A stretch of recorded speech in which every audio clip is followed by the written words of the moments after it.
Alrighty, kids, good evening. Happy fucking Sunmun. Hope you guys are having a good day.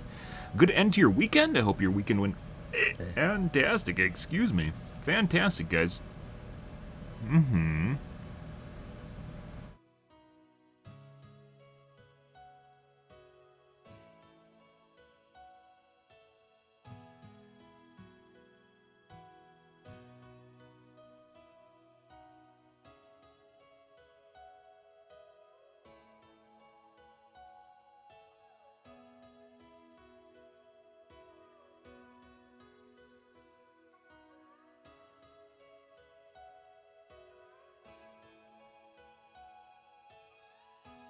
Good, good, good.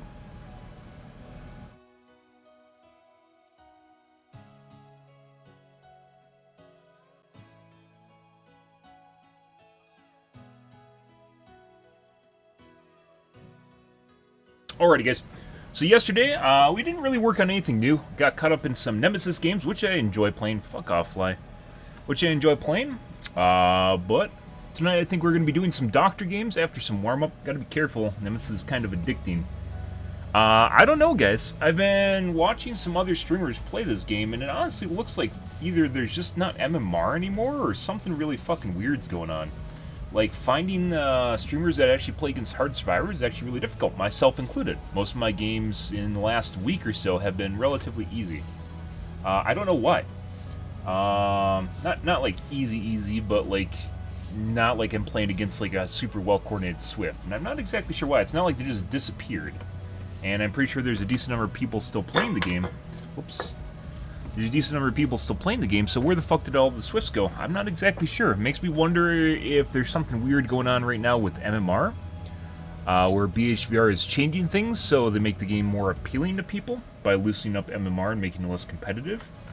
But that in and of itself has led to a scenario where there's a lot of people that are touting agendas, and they think it's comparable to everyone else because everyone's having the same hard games right at high MMR.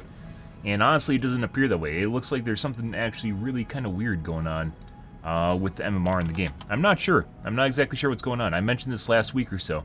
It's been kind of, my games have been kind of normal. Not really outside the ordinary. So, yeah, like I've still dodged lobbies. That could be part of it. But even prior to that, I was dodging lobbies. So, yeah, I'm not exactly sure what's going on. It feels like the MMR has changed, or something regarding the MMR has changed. The BHVR would be more into that than anyone else. Obviously, games in EU are still fucked up because they have their own server, but putting that aside, there's people in EU that are outside of UK, Ireland, and they seem to be having relatively easy games. The only streamers that seem to be having really difficult times is True, but he gets stream sniped all the time, so there's nothing new there. And once again, kind of a telling sign. You can't even look at that and say it's a normal match because people are stream sniping them. They're going to be cheating, or because stream sniping is cheating.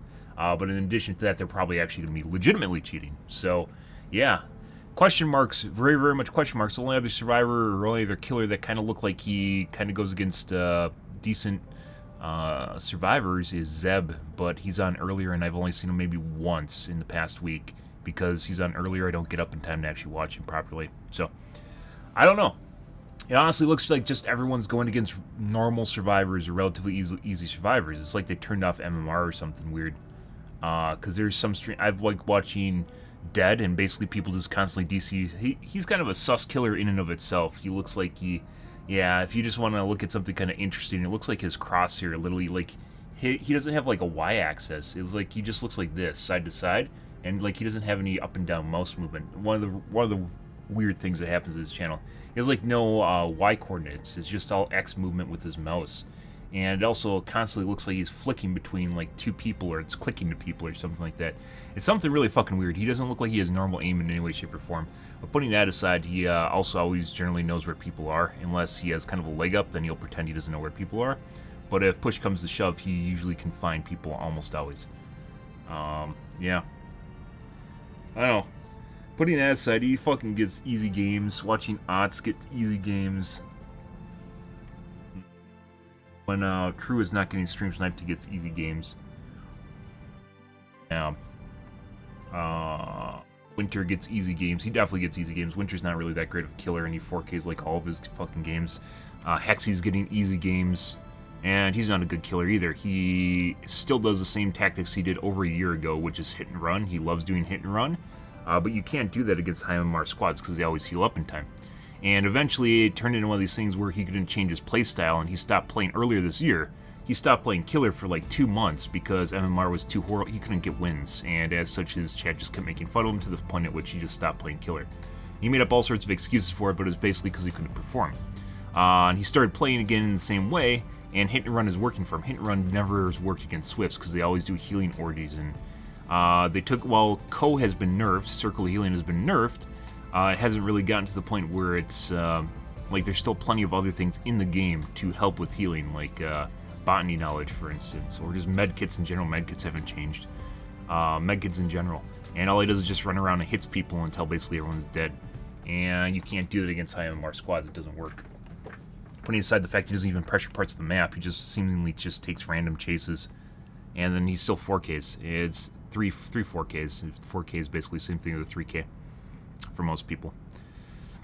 I don't know, guys. Something really weird's going on. And I would hazard to say they actually nerfed MMR. I mean, it's no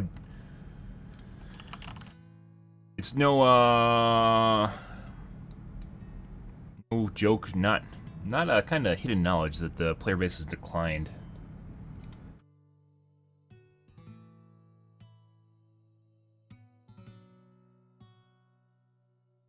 General, so this could be a way that BHVR is combating it.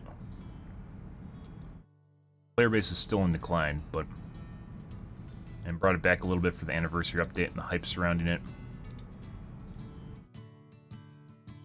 Still relatively stable, but it could be BHVR saw a decline in numbers and is trying to combat that right now. I don't know, by trying to make the games more fun, by reducing the effectiveness of MMR. It could be that streamers have their own MMR, meaning that BHVR puts them in a special category in which they won't go against ultra hard competitors, so they can shit on them and look good and make the game look good. So, and BHVR definitely does shady shit. They do subtle and shady shit, and in addition to rebalancing maps and tiles without you noticing. Hook placement is a popular one when they want to nerf killers on certain maps.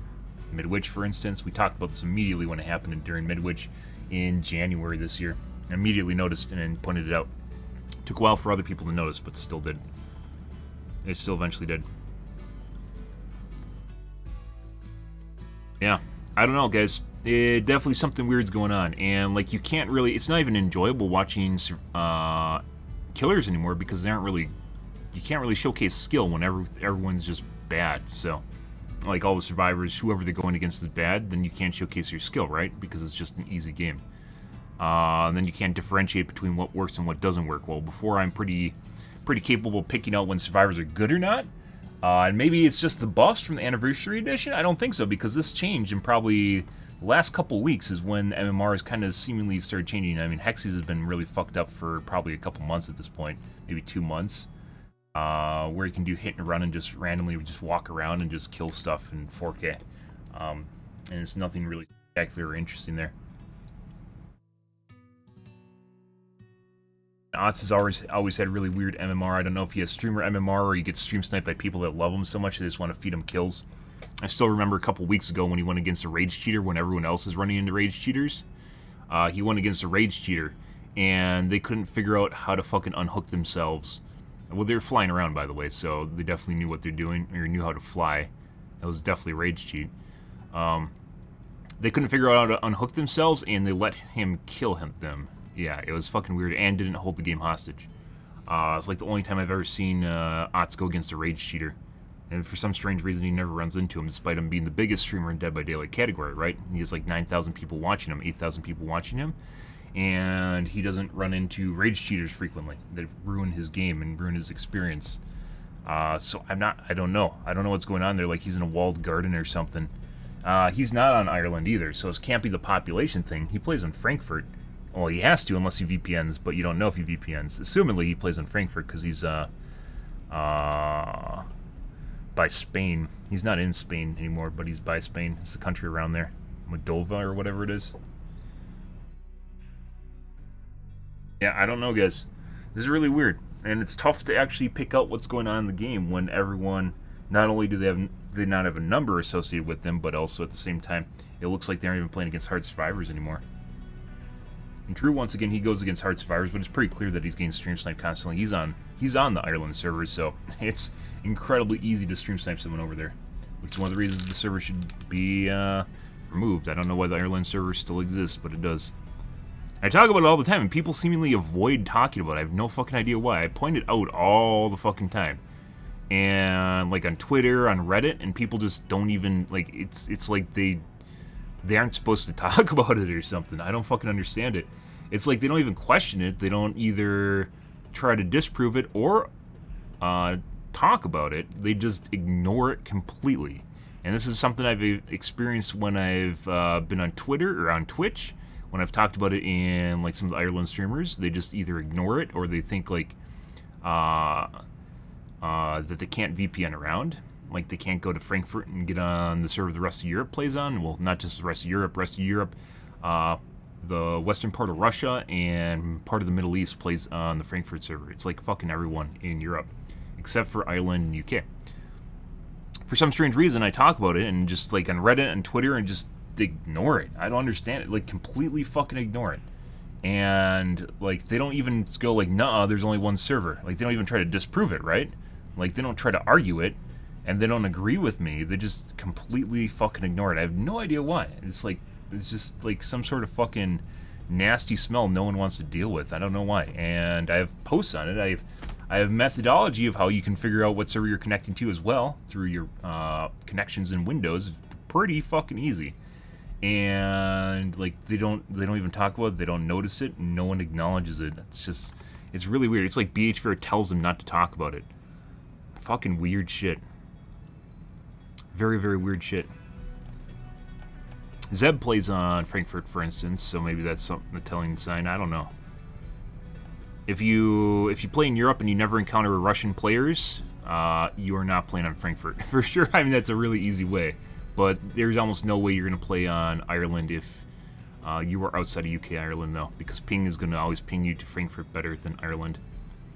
Simply closer. It doesn't matter where you are. We did testing already. If you're in France, for instance, it'll always ping better to Frankfurt compared to Ireland because there's like one connection between mainland Europe and Ireland, UK, and it's south of London, where the major backbones come through. So, like, unless you are on Ireland, UK, you're always going to play on Frankfurt. Really weird. There's like a guy talking about his kill streaks, which, by the way, was just completely frivolous because he tested like one killer once, and then like 3 and 4K, and then he's like, oh, you can 3 and 4K no matter what. There's something really weird. It's really weird when people draw conclusions on something that is constantly being changed. Another thing that BHVR changes behind the scenes, constantly being changed, and then they think it's just like the way that it always is, putting aside the fact that it's a very small data set. Like people just draw these conclusions and they think all of a sudden that there isn't changes between geographic regions or that servers that people play on wouldn't change things drastically, right? I can't imagine just everyone in Europe sucking. I mentioned it, I tweeted it, just to try and instigate things, but I can't imagine, like, people in Europe play games too, right? They're good at games too, just like they are in US. There's no difference. What the fuck's going on? I gotta get my coffee, guys. There's something really weird going on right now, and I don't know what it is.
Only thing I can think of is BHVR messing with MMR.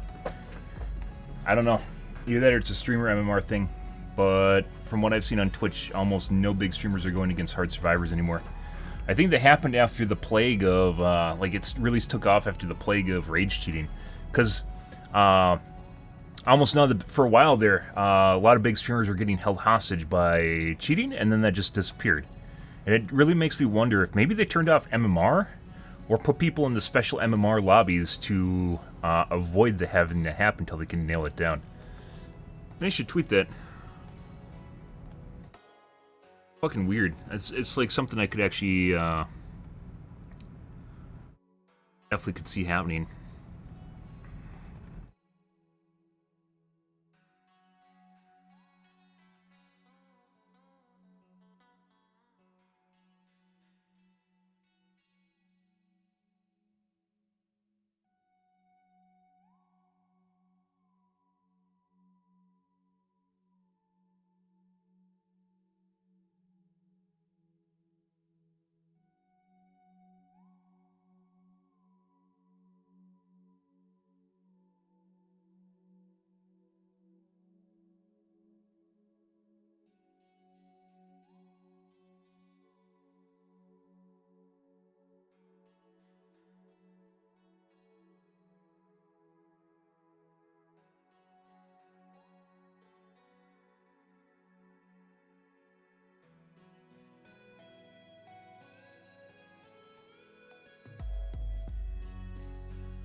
Sure, the community will love that. Yeah, I think it's probably the most probable conclusion is after the rage cheating incident, more than them fixing the cheating problem, is they changed how MMR works or is functioning currently to discourage people running into rage cheaters.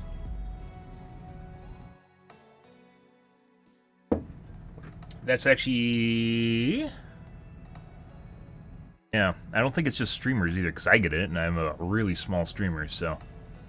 my games have been relatively normal. We still run into cheaters, but they're like subtle hackers, and not nearly as common as they were for a bit. Little cheaters. I don't know, guys. Let's take a look at some tube, and then do some of this, some of that, and then get into the dibs.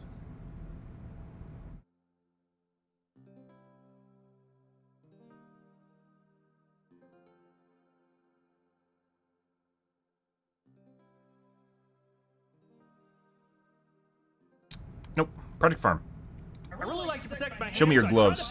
I agree. Gloves, but unfortunately, oftentimes I find myself with gloves that just don't stand up. So which brand of nitrile gloves is the best? Get old and do that too. In the first test, we'll see which glove is the best for abrasion resistance. Then we'll see which gloves can stretch and which ones won't survive putting them on your hands. We'll also see which glove is the best for protecting against chemicals. All the gloves we'll be testing are size large. At a price of $9 for 100 gloves, or 9 cents each, the least expensive brand we'll be testing is made by Basic. Most of the gloves we'll be testing are nitrile, but I thought it'd be more interesting to throw in some vinyl gloves to see how they perform against the nitrile. Contains no natural rubber latex. The Basic vinyl gloves feel sticky and stiff. Very poor flexibility, and they don't offer a very good sense of feel for handling small fasteners. There's no information on the packaging regarding the thickness of the gloves. The Basic glove weighs 5.34 grams. Let's kick off our first test and compare abrasion resistance. Both fingers on the tester have padding to simulate the contact pressure from a human hand. Very close to 4 pounds of pressure on top of the 2 fingers. Once I place the glove on the tester, I'll pull the glove across the 800 grit sandpaper until the glove rips, tears, or wears through. And the Basic vinyl gloves only made it 2 passes before a hole formed. Definitely not well designed for resisting abrasion.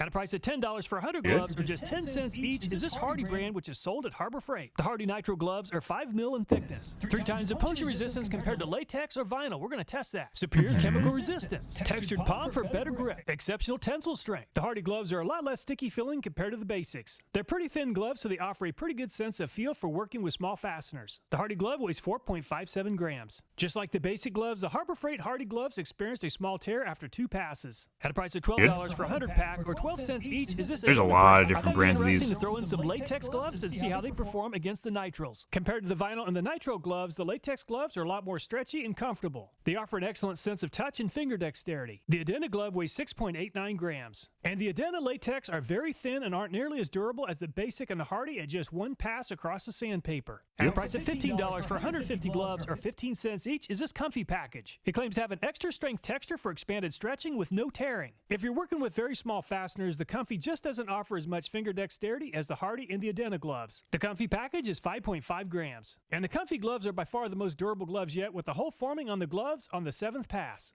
Also, the price of $15, the same price as the Comfy package, is this RX Pro Nitro glove, 4.5 mil thickness. There's generally going to be a relationship between wear resistance and dexterity or feel. The RX Pro also although dexterity and feel aren't exactly the same thing. Package. The RX Pro is 4.55 grams. The RX Pro offers pretty good resistance to abrasion compared to the first 3 brands, but it gave up on a 6th pass. So the Comfy holds on to the lead at 7 passes. At $19 for 100 pack, or 19 cents each, is this GMG brand. It's easy to wear and take off without sticking to the skin. Just like the RX Pro, the GMG seems stickier than some of the other brands. However, it is a pretty thin glove which offers pretty good tactile qualities. The GMG weighs 5.47 grams. And the GMG gloves are the most durable yet, with a large tear forming on the 8th pass. Also, the price of $19 or 19 cents each is this Grease Monkey brand. Provides dexterity and a snug fit. The Grease Monkeys offer a little bit tighter fit than the other brands, but it's definitely not too tight. The Grease Monkey weighs 5.39 grams. As the name implies, the Grease Monkey gloves were designed for durability with the car enthusiast in mind. And the Grease Monkey gloves move into the lead at 12 passes, or 4 passes better than the next best glove. At a price of $20 for I wonder how you'd be able to measure like tactical feel, tactivity, qualities with the grip protect, and also good like how easy it is to feel the stuff. Grip protect is the lightest yet at only 3.71 I think that would just be directly related to tactile and finger dexterity properties. It's just not very abrasive resistant at only 2 passes.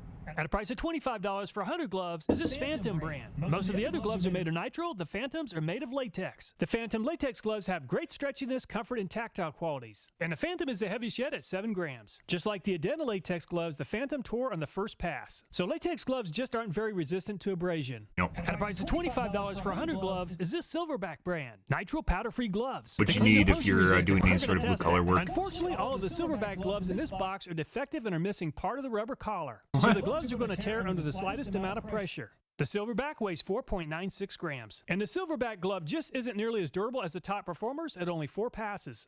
Also, the price of $25 is this Venom Steel brand. Heavy-duty 2-layer protection. The Venom Steel claims to be a rip-resistant industrial glove. The Venom Steel gloves are very thick and stiff. Probably not the best gloves for working with small fasteners. And the Venom Steel is the heaviest yet at 7.46 grams. The Venom Steel gloves claim to be industrial grade. With a new piece of sandpaper on the tester, the Venom Steel refused to give up, making it 40 passes before tearing. Very impressive. Also, the price of $25 is this Raven brand, which is a nitro glove. It claims to offer a textured grip, superior puncture, and abrasion resistance. Just like the Venom Steel gloves, the Raven nitro gloves are very thick and stiff. And the Raven is the heaviest yet at 7.89 grams. The Raven gloves are a little bit heavier than the Venom Steel gloves, but they're not quite as durable. With a new piece of sandpaper on the tester, the Raven made it 19 passes to move into 2nd place. At a price of $13 for 50 gloves, or 26 cents each, is this Hardy brand, which is sold at Harbor Freight. They claim to have a 7 mil thickness, textured fingertips. And the Hardy gloves feel stiff and thick just like the Venom Steel gloves, but they have a lot longer cuff that offers better protection for the lower arm. And the Hardy's the heaviest yet at 9.04 grams. The Hardy gloves are very thick at 7 mil, but they're not nearly as durable as the Venom Steel or the Raven at only 7 passes. At a price of $32 for a pack of 100 is this Gloveworks brand. The gloves have a thickness of 8 mil. The Gloveworks are very stiff at 8 mil, and the texture and pattern really seems like it would make it difficult to work with small fasteners. And the Gloveworks is the heaviest yet at 9.64 grams. At 8 mil, the Gloveworks are the thickest gloves in the lineup, and the texture and pattern held up really well compared to the average glove. 16 passes for the Gloveworks. At a price of $15 for 40 gloves, or 38 cents each, is this HDX brand. It claims to be a heavy-duty, dual-layer nitrile glove. For a size large, the gloves seem to offer a pretty loose fit. They do offer pretty good tactile properties and finger dexterity. The HDX weighs 6.95 grams. At 6 mil in thickness, the HDX gloves are a little bit thinner than the leaders in the showdown, and the HDX gave up a little bit early at 6 passes. At 40 cents per glove or $16 for a pack of 40, the most expensive gloves we'll be testing are made by SafeSkin, specifically designed for automotive use. And the SafeSkin gloves offer a pretty loose fit just like the HDX. However, they do offer a pretty good sense of touch and finger dexterity. The SafeSkin weighs 7.17 grams, and the SafeSkin gloves are a little bit heavier than the HDX, and they held up a lot better as well at 11 passes. While thicker gloves generally perform better than thinner gloves on this test, the Venom Steel totally dominated the showdown at 40 passes. Raven finished in a distant second at 19 passes, Gloveworks 16, I have Gloveworks. and Grease Monkey 12 I have the orange passes. ones. Let's test the puncture resistance of the gloves next. I'll use a weight scale to capture the pressure it takes for a 16-penny nail to puncture the gloves. I'll place a piece of steel that weighs 2 pounds inside the glove to apply an equal amount of stretch on all the gloves. Once a glove is punctured, the gloves typically rip and tear immediately and need replaced. And the basic vinyl glove gave up early at 540 grams or about 1.2 pounds of pressure. And the 5 mil Hardy glove sold at Harbor Freight did 30% better than the basic vinyl gloves. Oh, percents now. 763 grams or about 1.7 pounds. While latex is a lot stretchier than nitrile, it's a lot easier to puncture. And the Adena latex glove was punctured at 462 grams. And the Comfy gloves are a little bit thicker than the Harbor Freight 5 mil Hardy gloves. And the Comfy gloves move into the lead at 840 grams or almost 2 pounds. And the RX Pro has a thickness of 4.5 mil. And the glove gave up at 720 grams to move into third place behind the Hardy. The CMG has a thickness of only 4 mil. Even though the glove is very thin, it still performed well at 760 grams. Even though the Grease Monkey is very thin, it did an amazing job at 1,491 grams or over 3 pounds. Very impressive. The Grip Protect glove is about the same thickness as the Grease Monkey. And the glove performed well for a thin glove at 1,016 grams or about 2 pounds to move into second place behind the Grease Monkey. And the Phantom glove is made of latex. Even though the glove is very thick at 7 mil, it gave up early at only 619 grams. And the Silverback performed very well at 1,211 grams or 2.5 pounds, which is good enough to move into second place behind the Grease Monkey. And the Venom Steel once again dominates the competition at a very impressive 1,599 grams. And the Raven gloves are pretty thick and heavy and weigh 7.89 grams. And the glove performed well at 1,128 grams or about 2.5 pounds. The Hardy gloves are pretty thick at 7 mil. And the Harbor Freight glove performed very well at 1,538 grams and moves into second place behind the Venom Steel. The Gloveworks are the thickest gloves in the lineup at 8 mil. And the Gloveworks gave up at 1,341 grams. And the HDX gloves have a thickness of 6 mil. I know sometimes the hole is offset in the center there, which I'd assume would affect puncture pressure. You only tested once. Better than average at 1,128 grams. If you're looking for gloves that can stand up to a sharp object, the Venom Steel is the best at 1,599 grams or about 3.5 pounds. The 7 mil Harbor Freight Hardy gloves also perform very well at 1,538 grams. Grease Monkey gloves are thin but very good at 1,491 grams, and Gloveworks 1,341 grams. Many of the gloves claim to be resistant to ripping, so let's see how much force it takes to rip away the index finger for each brand. And the basic vinyl glove finger tore away at 25.1 pounds. And the 5 mil Harbor Freight Hardy glove performed 28% better than the basic vinyl glove at 35.2 pounds. Latex does a terrific job when it comes to stretch and tensile strength, and the Adena glove snapped at 37.5 pounds to take the lead from the Hardy. The Comfy Package Nitrile glove performed about the same as the Hardy at 35.9 pounds. The RX Pro is 4.5 mil in thickness, and the RX Pro snapped at 28.8 pounds. And the GMG performed very well for a thin glove and takes the lead from the Adena latex glove at 38.2 pounds. The Grease Monkey gloves are also pretty thin at 4 mil, and the Grease Monkey snapped at 30.3 pounds. The Grip Protect gloves really struggle in this test, giving up early at only 18.3 pounds to move into last place. And the Phantom refused to give up and lifted the entire stack of plates at 50.5 pounds. Very impressive. And the Silverback is having a pretty rough time in this showdown. 19.2 pounds to move into last place. And the Venom Steel performed extremely well in the first two tests, and it also performed well in this test at 32 pounds. The Raven Nitrile gloves are a little bit heavier than the Venom Steel, but not quite as strong, snapping at 26.5 pounds. The 7 mil Hardy gloves are thicker than average, but snapped at 30 pounds. So even though there's a combination of latex and nitrile here? The brands. The Gloveworks is even thicker than the Hardy at 8 mil. And the Gloveworks snapped at 24.4 pounds. The mixes aren't the same. HDX has a thickness of 6 in addition to mil, thickness, which actually causes the difference between the gloves. And the SafeSkin gloves Plastic. are the most expensive at 40 cents a piece. Interesting. Unfortunately, the SafeSkin gave up early at only 22.7 pounds. If you're looking for gloves that can handle being stretched without ripping or tearing, the Phantom latex gloves are by far the best at 50.5 pounds before ending the test. test. The GMG, Adena Latex, Comfy Package, and 5mm thickness Hardy gloves all perform very well at over 35 pounds. Several of the brands claim that their gloves offer a superior grip, so let's test that next using this tester. The two fingers on the tester have padding to better simulate distributing the pressure just like a human finger. And the basic vinyl glove seems pretty sticky, 9.5 pounds before losing grip. And the Harbor Freight 5mm Hardy gloves offer a very good grip at 12.5 pounds to take the lead from the basic glove. And the Adena Latex glove just doesn't offer a very good grip at only 7 pounds. The Comfy Package gloves performed about the same as the basic vinyl gloves at 9.5 pounds.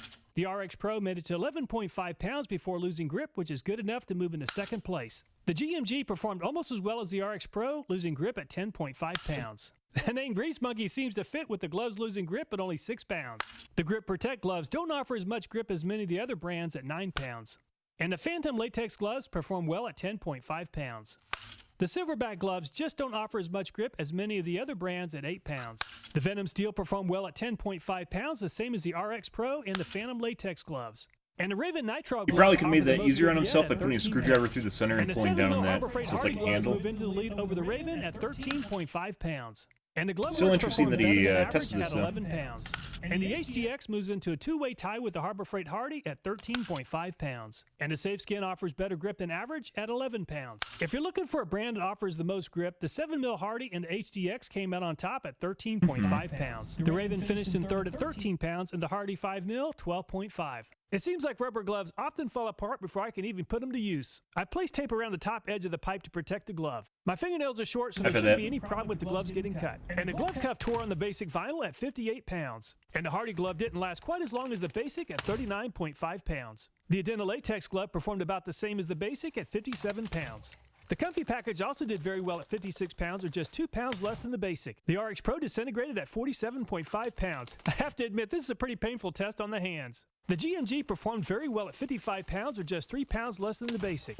And the Grease Monkey almost made it to 50 pounds before it disintegrated at 49.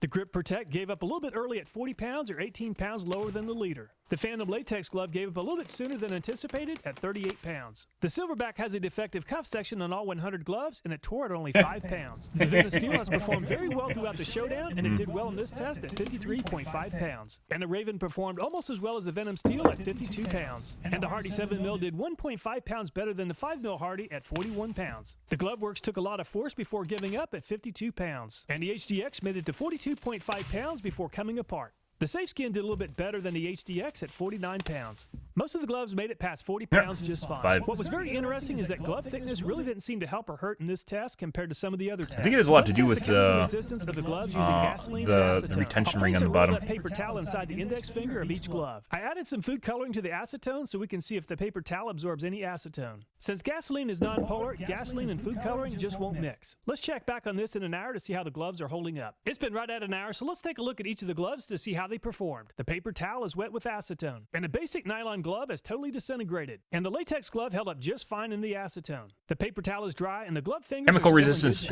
was like tampons. Chemical resistance like this would actually matter a lot because you're going to be touching a lot of solvents when you're doing automotive work. And saw the same results with the fingers become swollen and weak. So let's move on to gasoline. And the gasoline made the nylon very hard and stiff, but the paper towel is dry. The nitro gloves kept the paper towel dry, but the fingers became weak. And the gasoline completely destroyed the latex fingers. They became extremely large, and the paper towel absorbed some gasoline. So I always like to make things as scientific as possible, so I once again soaked the gloves in gasoline for an hour. So let's once again see how much force it takes to pull off the index finger of the glove. The basic vinyl performed extremely well at 21.1 pounds, but the finger is far too stiff and inflexible to use. And the Hardy 5mm went from 35 pounds before the gasoline exposure to only 7.6 pounds. So the glove is broken down quite a bit. And the Adena Latex gloves are in really bad shape at only 2 pounds. The Comfy Package only made it to 4.9 pounds, or 35% less strength than the Harbor Freight glove. The RX Pro did about the same as the Comfy at 4.9 pounds. The GMG gave up early at only 3.7 pounds, or less than half the strength of the Harbor Freight glove. And the Grease Monkey moves into the lead over the Hardy at 7.9 pounds.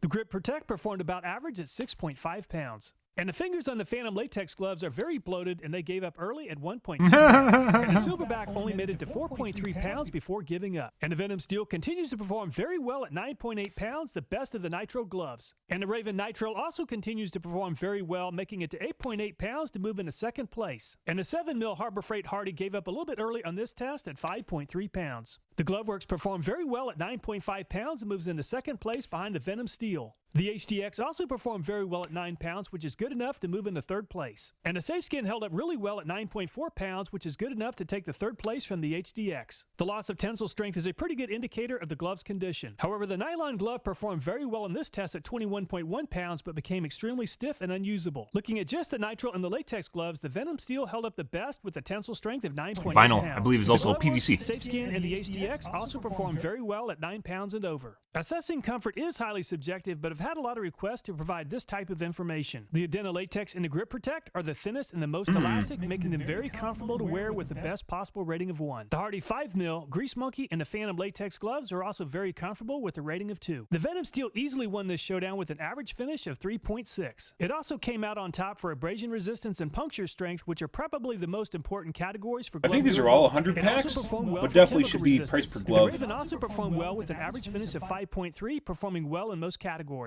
The Gloveworks perform well for abrasion resistance and puncture resistance. Grease Monkey, HDX, and 7mm Harbor Freight gloves perform well with an average finish of 6. When it comes to rubber gloves, I usually keep 2 types of gloves in the shop, one for those fine motor skill tasks and the other for chemical exposure. The Venom Steel definitely seems like the best overall glove. For fine motor skills though, I really like the Grease Monkey. One thing I really enjoy doing after publishing a video is reading your comments. I really appreciate all the time you guys take to leave comments on future video ideas, or maybe it's just about regarding the testing that just took place.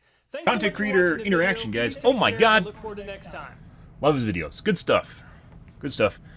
I mean, you wouldn't think gloves would actually have that much of a difference between each other, right? But here we are again. I believe I have Gloveworks that I use, and that's based on Amazon reviews when I got it, obviously not based on his. Orange. Jack. Oh my god. Yep. Orange guys.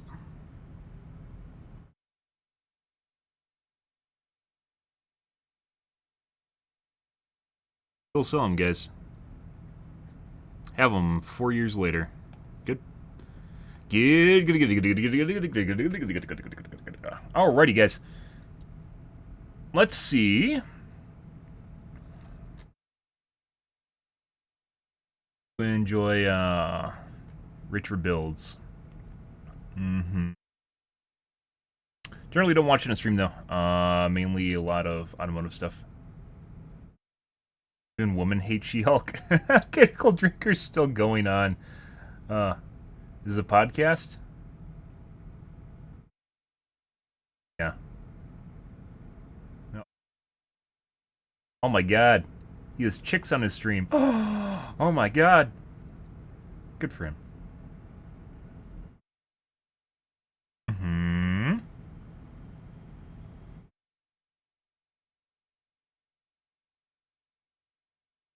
Policies, okay, good.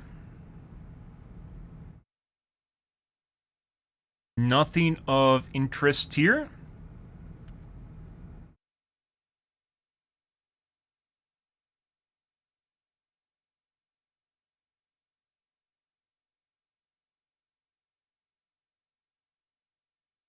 Don't buy silver water blocks. I don't know why you buy a silver water block anyways. Silver is generally not very good at heat conduction or electrical. As far as I know.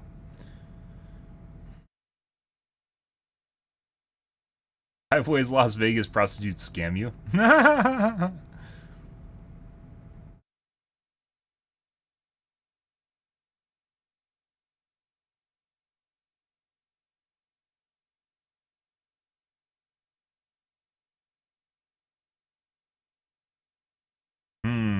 Could learn about China, thanks to the BBC.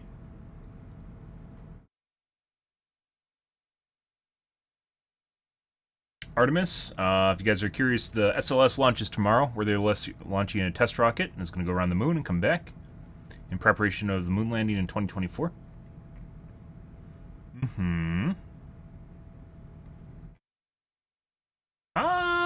What does BBC have to say? I'm curious about the news in China. In China, authorities are battling one of the worst droughts seen in more than 50 years. Falling river levels have left hydroelectric power stations unable to produce enough energy.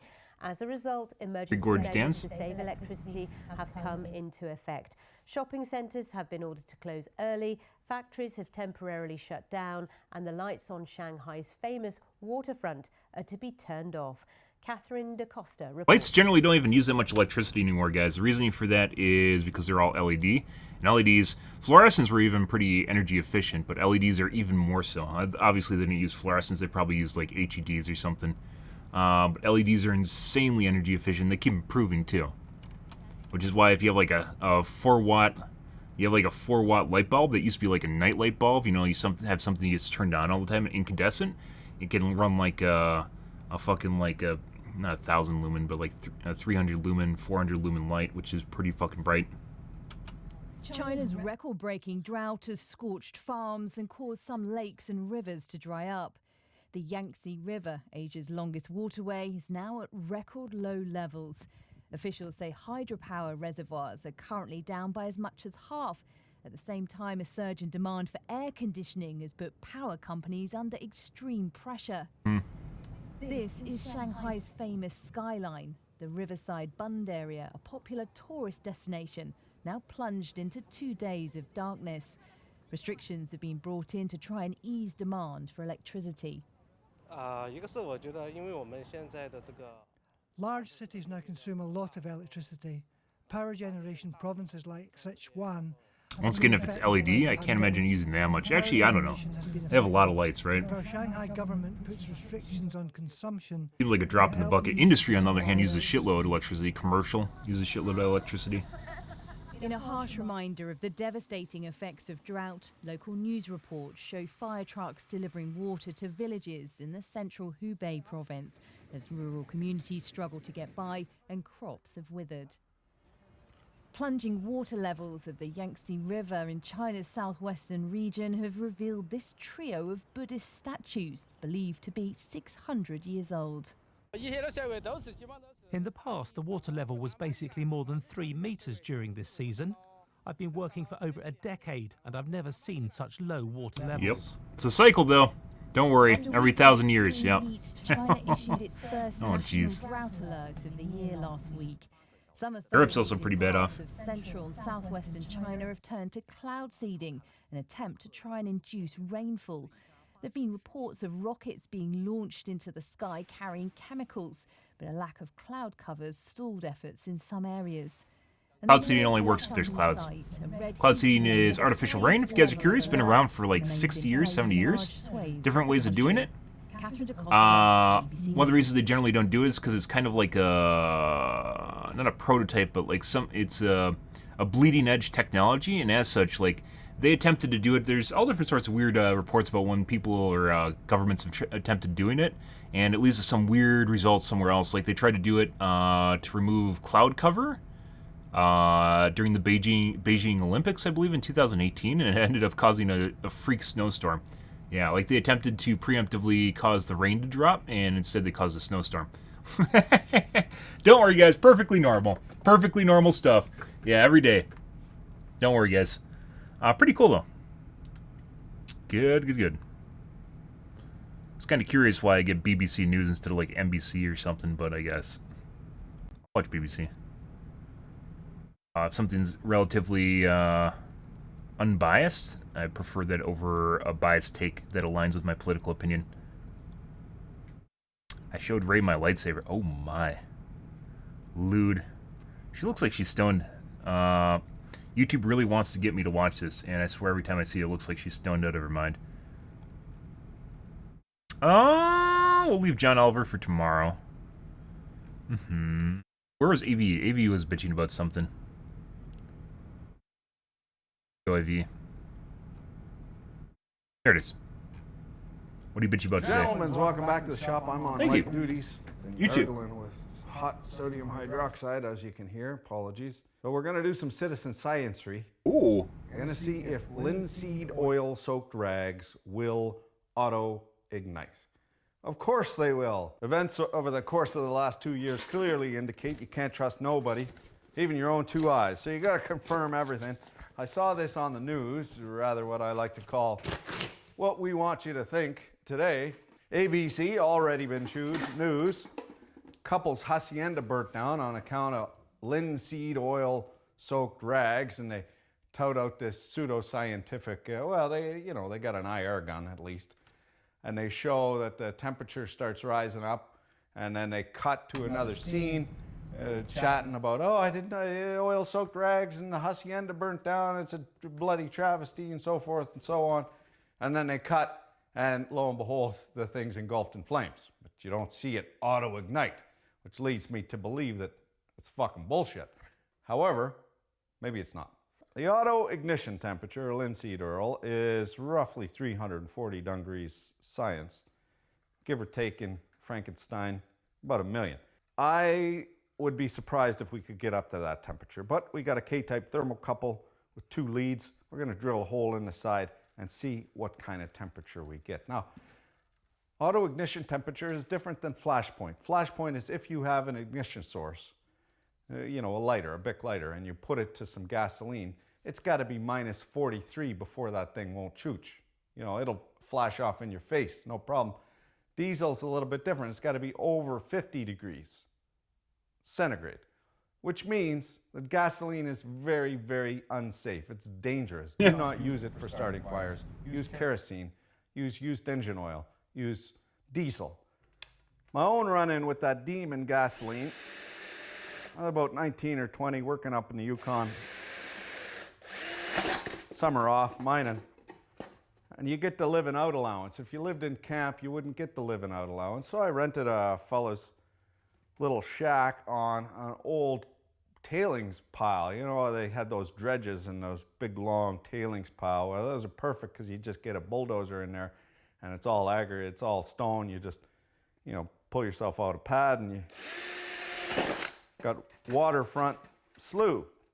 So I rented one of them for, $100 a month and took the living out allowance. Well, it was a burn barrel for your shit and your garbage. So around 11 o'clock one night, land of the midnight sun, what I would do is I would just hike to the highway and then go to the mine, no problem. Get dropped off and then hike back in. And I'm quite content to keep my living out allowance. Put some gasoline in a barrel, just loaded it right full, not even thinking. The midnight sun, plowing down, it's probably 30 degrees in the shade. It's hot because the sun's always out. And not thinking anything of it, get my little flick your bicker out. Foom! Eyelashes gone, hair singed. I'll tell you, the worst part about that was not the ignominy of burning off all your hair. It was the ride in the morning and the guys complaining about the smell. The way this ancient technology of boiled linseed oil works is they bring it up to temperature and then they add a siccative, which is a drying agent, a metal ion. And it sucks it sucks oxygen out of the air and polymerizes.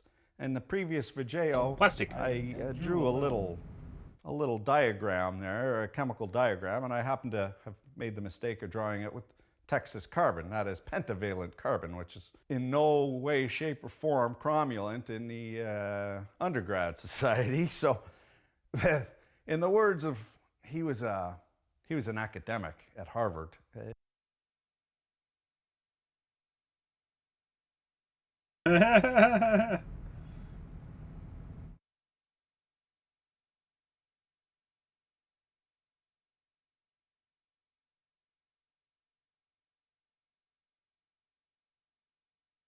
Kissinger, Henry Kissinger. There is no more acrimonious Armchair gallery got him, guys.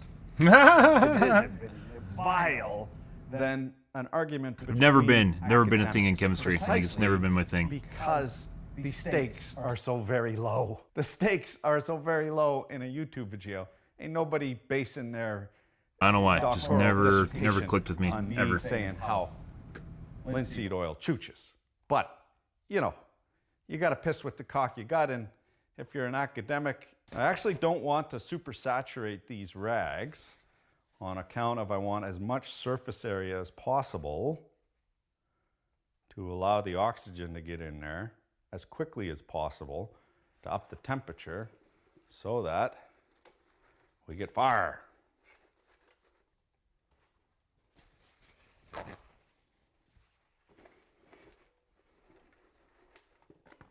I mean, if you have rags, they're definitely going to be coated in it, right? Because you're using it here for in the Empire Dirt to have access to a fume hood. Sealing wood. So for safety's sake, we'll just pop that right in.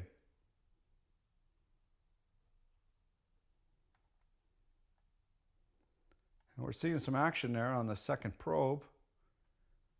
It's up to 30.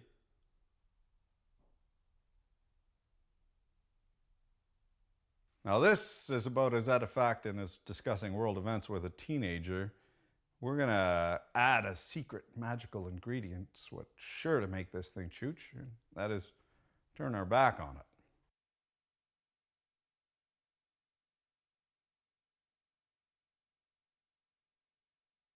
Oh, there you have it. Linseed-soaked rags, the silent killer, death by Henri. Hey, do something. I call bullshit. Maybe not fucking bullshit, but there's some fancy footwork what needs to get these to auto-ignite. Mind you, in an unprecedented bout of climate change, we did have rain, unheard of in August. Last night, a 45% relative humidity. And we are at quite a high elevation, so maybe there's a little less oxygen in the air, which would explain a few things, quite frankly. And it's not that hot in here as well. So maybe it needs to get up to, you gotta have it sitting at 35, just so the reaction starts up quicker and then it goes. Then it takes off, it runs away on you. It ain't as simple as putting some rags in a pile and I think it might be as simple as putting some rags in a pile and lighting them on fire, but you know, I'm not an insurance adjuster. If you know what I'm saying, you know what I'm saying. Bullshit! Thanks for watching. Keep your dick in a vice.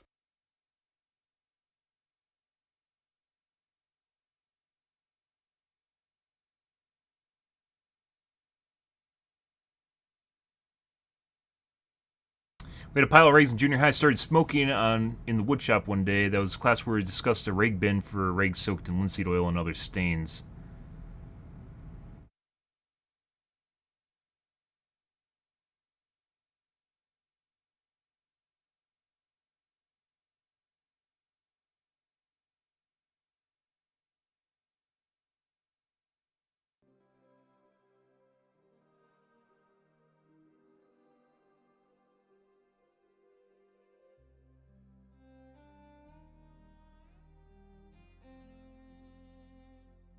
I've seen a lot of fire protection, a couple particular woodworking and refinishing shops, both of which happen to toss their used oily rags and clean quite a bit in linseed oil.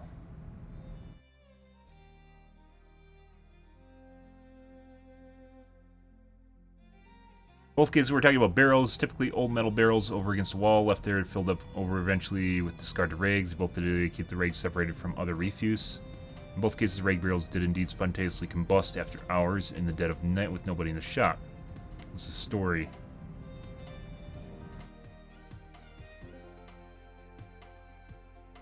I'm no chemist, so I don't pretend to understand a lot of things, but I've learned a couple things. Never say never. Fireless sprinkler systems are worth every damn penny.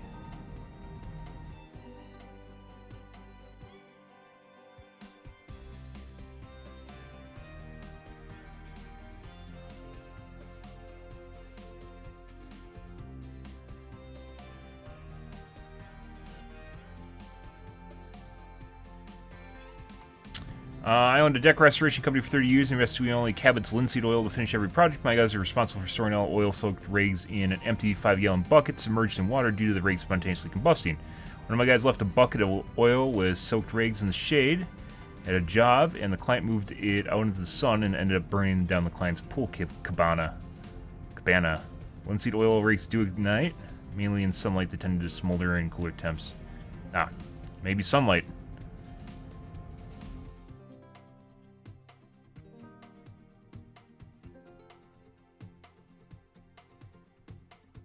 Quite other experiments like this on YouTube, pretty much all ending up with fire or charred rigs. More oil, tightly wadded up rigs, and at least 3 hours waiting time seems to be shared factors across those videos.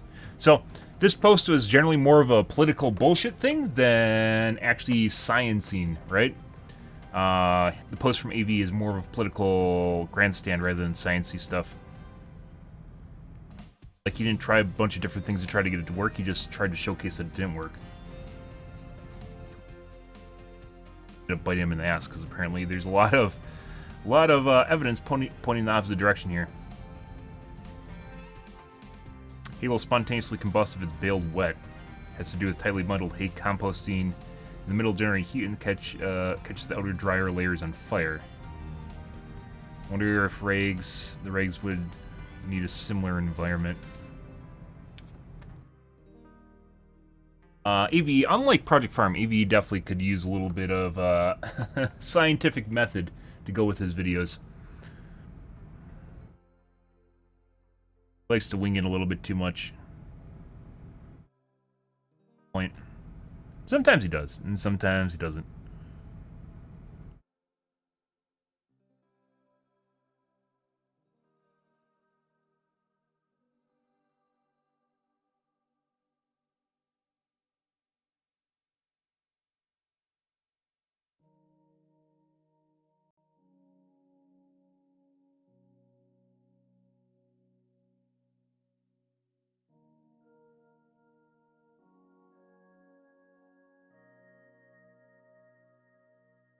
Okay. Let's do a tiny bit of uploading here, guys.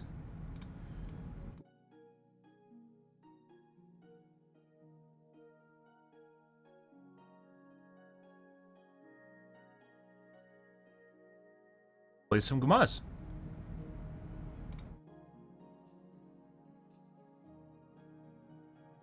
Got randos, full stream MMR looser than normal.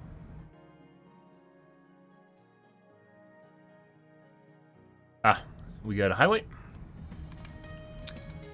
Good.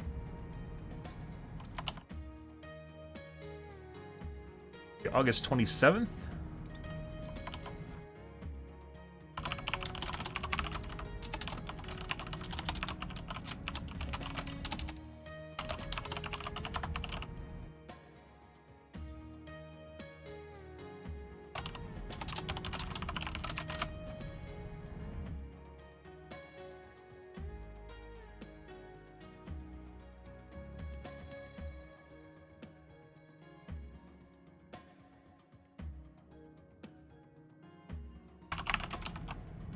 It's 28th.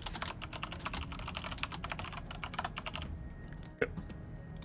Alrighty, those are exporting. Good. I'm gonna go wash my coffee cup out, guys, and grab a soda. Be right back.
Alrighty, guys.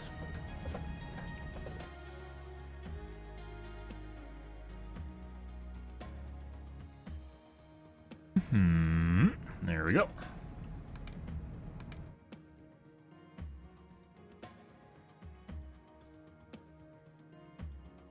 Stream. I think tonight, guys, we're going to be doing some doctor, hopefully.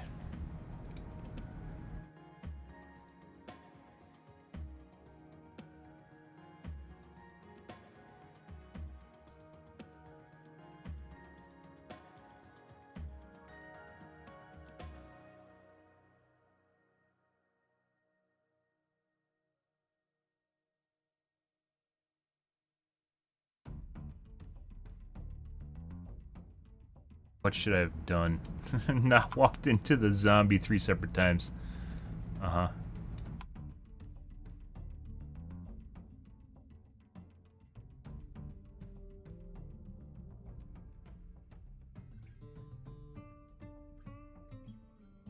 We had a guy that was insanely fast, insanely, supposedly very good at looping, and just ran straight into zombies. 3 separate occasions just ran straight into zombies.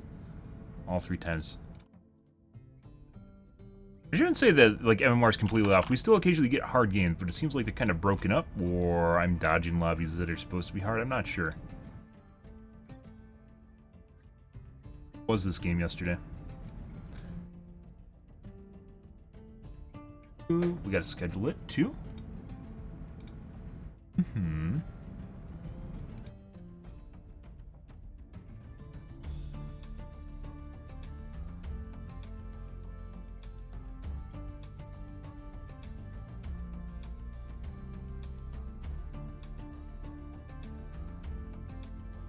Before I forget. Alright, guys, let's see what's on the Reddits today.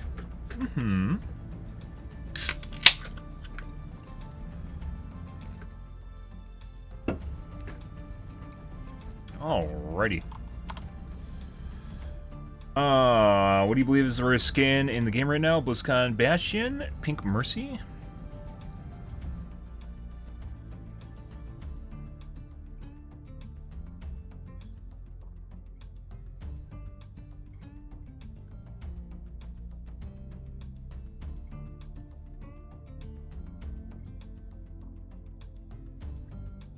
Bridget?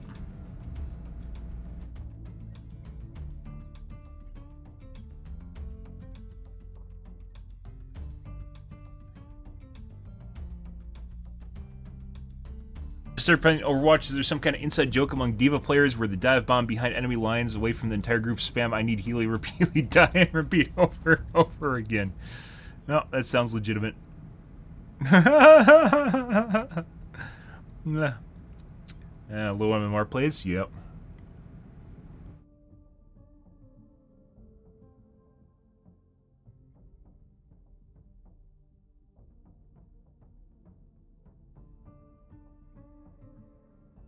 AMD Reddits.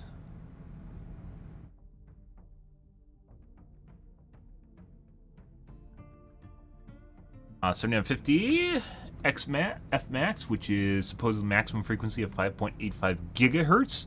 That's insane. Can't wait. 7000 series is tomorrow. The launch of it's tomorrow, not when it's going to become available, though. Alleged availability will be the 27th next month in September. And the 3D cache variants are going to come in November. Which is what I'm waiting for.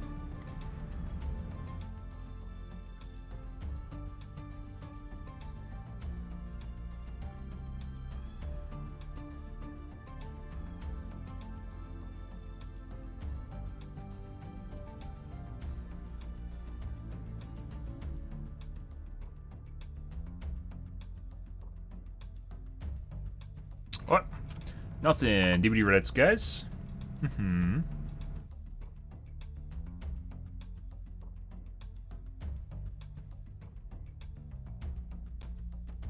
Developer update still 5 days ago.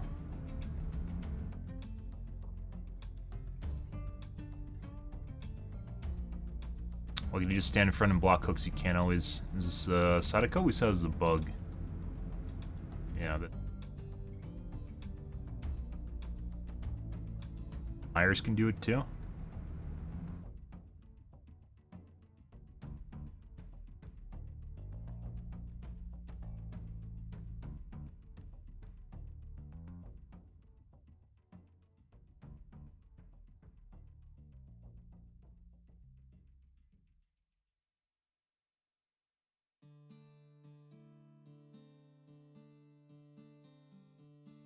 Base camping actually used to be. I wasn't around for that, so maybe.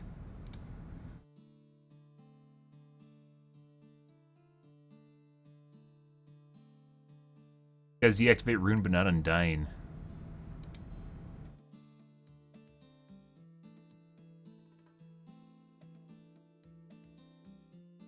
Oh. Rune now deactivates after survivor dies now. Whoops, I forgot. Yeah, another reason rune. They reduced the effectiveness of rune and then they just made it fucking deactivate after someone dies. Make it extra worthless. Extra worthless, guys.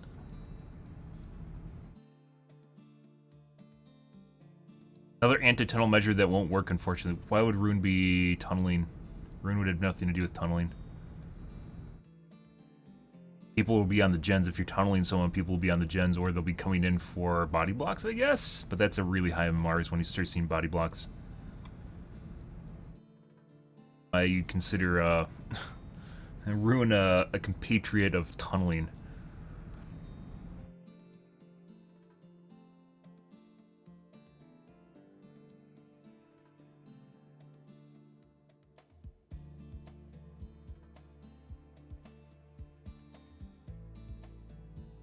Some killers that apparently still have problems with totems. I don't know why. Like, don't pop them. And they recast them and you pop them again. It's 14 seconds. You just make sure you don't go to your way to do it. Unless it's something really obnoxious like library and DBD or an RPD. That shouldn't be there, but otherwise, generally relatively easy. And then also the upstairs in...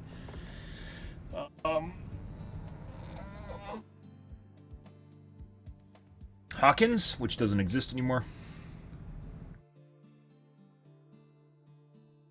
Because for some strange reason, developers made the totem's radius a sphere, or a cylinder instead of a sphere. So it goes straight up and down like this. It goes up and down like this, guys, instead of being like this. It's one of these things, so. You can put it on the top of the map and it will still help people blow up. Probably because it's easier to program. Okay. Let's get into some Gamaz, guys. Mm-hmm.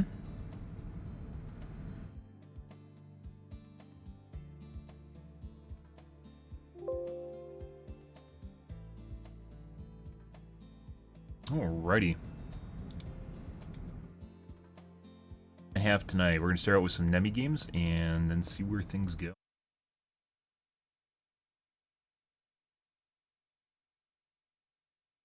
Alrighty. Change games, guys. On to the dibs.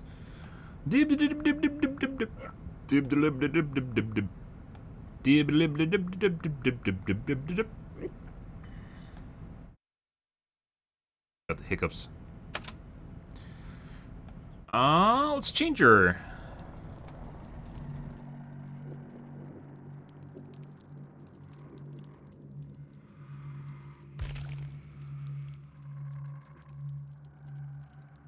I think figuring out what 4K bad is part of like joining my stream and realizing what it means, so yeah.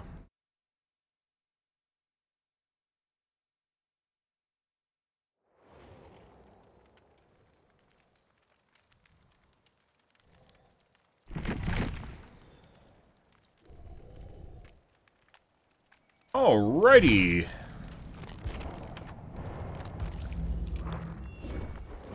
Got going on tonight, guys. Let's put on a shit build.